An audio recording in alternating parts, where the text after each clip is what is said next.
Parents, it's time to act, think, and most of all, play like a child again. Here to talk about why actually playing with your children is so beneficial for the entire family is Amy Trout, a psychologist and mom herself. Good morning. Good morning. Happy New Year. Thanks, you too. So this is really cool. I think as we enter 2015 I think a lot of resolutions too are spending quality time with our family. That's all, what we want these days. Yeah. I would be safe to assume. And you say to actually get down on the floor and actually play with your kids, right? Yeah, it can be so easy to have that special time choked out. And it's so important for many, many reasons for us to really carve out, even if it's just a handful of minutes every day. So we'll go ahead and break this down. You say that play develops many varied important skills. So what kind of skills, are we talking about? Well, depending on the type of play, you have gross motor skills that need to get developed. It's like you're building like skill sets, which is your kid's toolbox. So when they're born, they don't have a huge full toolbox. They have to learn these things. When we play with them, they get the gross motor skills, they get cognitive skills, social interactive skills, peer relational skills that can generalize out to other environments, leadership skills, emotional regulation, and reducing their stress hormones. And what age group are we talking about here? Birth to, really even teens? Oh, yeah. If we can. Now, play looks a little different with teens sometimes, but it really needs to be like them-centered. So if a child invites you into their world in a domain that, maybe it's play through laughing at videos, whatever it is, that's playful. Now, this is really interesting because you say there's a special need for parental play versus sibling play, because I think a lot of parents might think, well, they have siblings. They're playing all day long. Why do we need to play with them? Yeah, it's easy to, push the kids off to play with one another or to play with peers, neighbor kids, whatever. First, they're in school. You think they're getting enough play. Of course. First of all, most of them don't get that much play in school. But they want us more than they want anyone else. Yeah.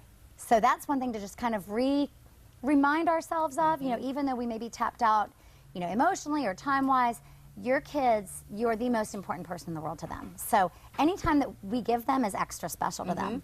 But beyond that, we bring a perspective and a knowledge and a safety to the play. We're very child-directed. We're very focused on them. Where a sibling may be short-term, but then it can branch off very easily into like more peer-type play. And kind of more competitive. I think sometimes siblings can really enter into competitive play a lot. Of course. And so we're giving them a high awareness of like what the bigger picture of life is that we can infuse into our play.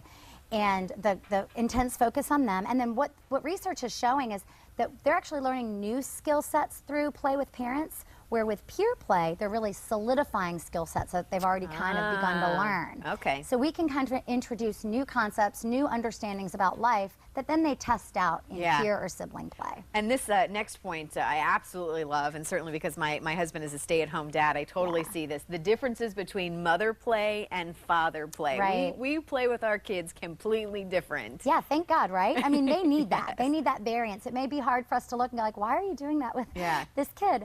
But typically, moms are more instructive and more verbal. Typically, dads are more rough and tumble, more physical, a little more dirty, hands-on.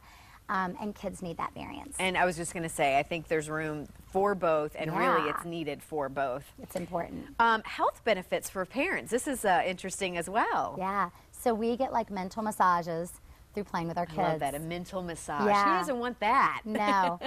The hormone oxytocin is released when we play with our kids. It's released in us and it's released in them. Oh, wow. And that's a buffer against stress. That's that feel-good, wonderful feeling. We want more of that. Play with our kids. Play with our kids. It's easy as that.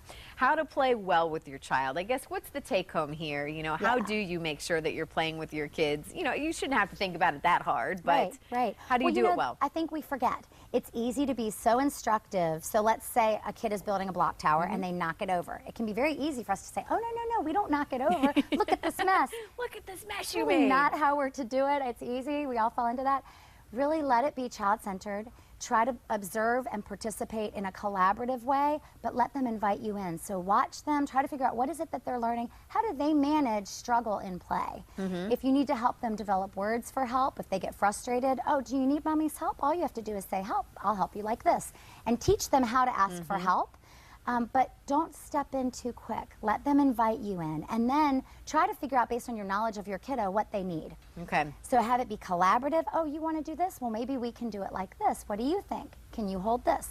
You know, helping them develop solutions along the way. You but were being saying a it's supportive important to resource. even get outside with your kids too. I mean, as much as you Yeah. can. You can still do this indoors too, but Right. kind of being Outside in is a the natural ideal. setting. Yeah, Really? it's the ideal environment for play. And why is that? I mean, Kids just learn best in nature. Yeah. kind of who we are. It's kind of who we are, right? Yeah. Well, Amy, we always love having you here. We look forward to the new year and you coming back. And again, it's this parenting guide season. You know, I wish life came with an instruction manual, but Yeah. at least we have you that can kind of help us point us along the way. Thank you. Thank you, Amy. Happy New Year. Happy New Year to you too. We will, of course, put all this on our website as well, fox4morningblend.com. And we will have one last check on today's Fox forecast, and then be right back.